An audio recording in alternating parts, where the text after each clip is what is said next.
How to start a side hustle whilst maintaining a full-time job. So a side hustle is something that you're building on the side that can build and turn into something bigger, right? So lots of entrepreneurs are trying lots of different things to try and find their particular thing that's going to work for them.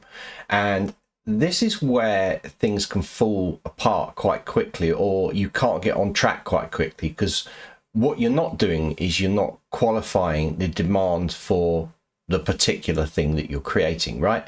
So validate demand first is key. So you need to be making sure that people want this. So with that in mind, you have an idea, you think this could work, and what you want to do is you want to test it. You want to test the market first. So you might want to do some socials, asking people if they're interested in this sort of thing. You might want to contact your community, or actually email your users to ask them, if you have users, to ask them what they think about that idea.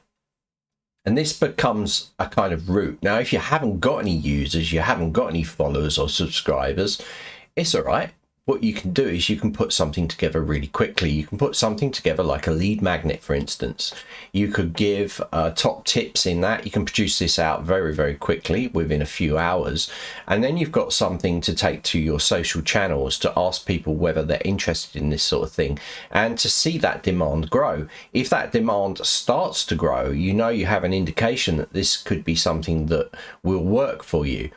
And then you can start building something, but don't build something massive, right? Build a starter project to get you going, so that you're not investing a ton of your own time, right? Because you've got a full-time job or you're busy doing something else.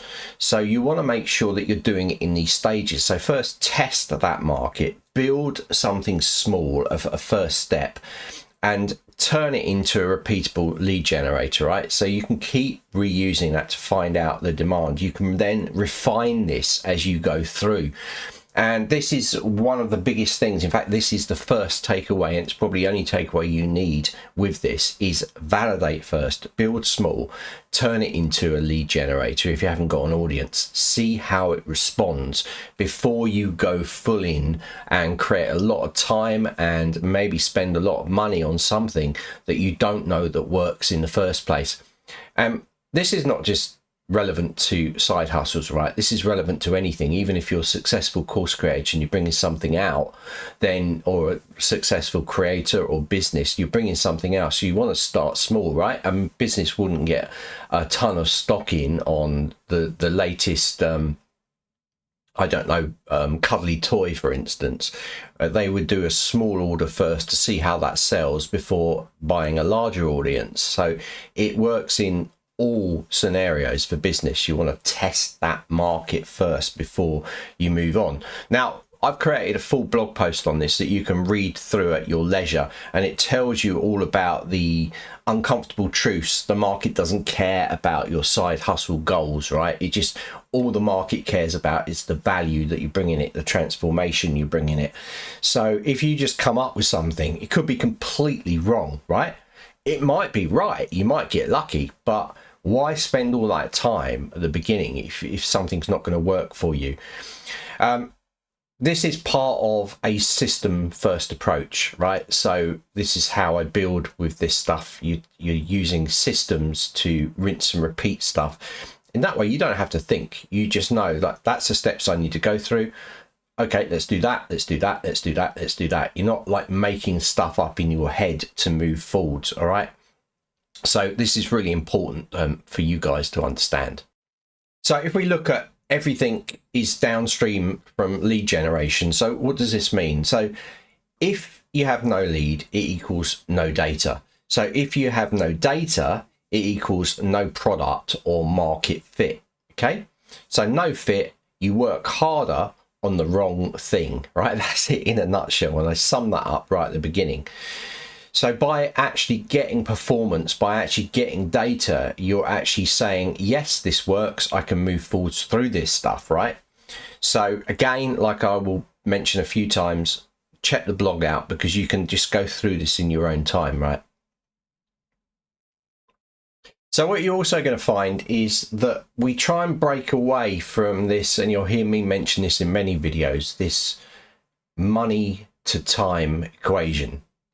Your time equals money you earn, and we're trying to break away from that. And one thing that you see with the sort of freelancing trap is, unless you package an outcome, you're only scalable to a point.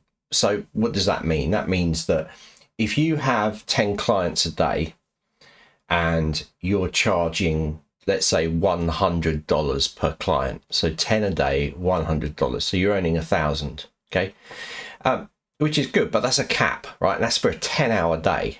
So that's you know, if you say 5 days a week, that's 5,000. It's 10,000 in a month. That's it. That's your cap. That's as hard as you can work without killing yourself. So packaging up outcomes can mean that you offer something with a fixed scope.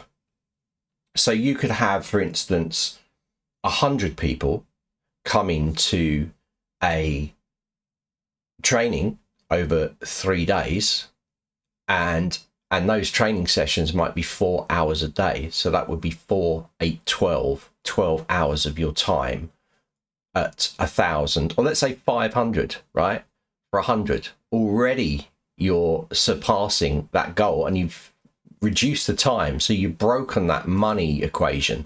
So packaging or thinking about these outcomes is really important. It's again part of the system process. All right, it's a different system, but it's part of the system process, that you're actually thinking of ways that you can scale comfortably without killing yourself by working. And again, this is really important if you run a full-time, if you're doing a full-time job, right? Because you've only got, you can really burn out quickly if you're not thinking about these scalable solutions. And you want to be careful. You want to set this stuff up. You can set it up at any stage, right? Because you need to look at yourself and your well-being, and you need to get that across to clients that you've got. Now I'm going to be running it like this, right? Or reduce that load. So instead of doing like 4 hours with that client over a month, you're only doing an hour of individual training, but the rest comes as part of the package. And this way you can reduce that load, but still get that beneficial training going across to those people to pick up, and maybe do live cohorts. But you can spin this stuff, right? Because like if you've got 100 people coming into a live session, instead of doing 100 individual live sessions of 100 hours, if you did a live session of 100 people for 1 hour, everyone would start to know each other, talk to each other, right? Depending on what it is, right? So this is a very hard thing to do with something like therapy, because therapy is very individual. So you'd have to, but you can still package it up, right? So you can individually talk to those people as a self-assessment and give them a route to go, or follow them on a plan that you've got set. Take video 1, take video 5, take video 10, for instance.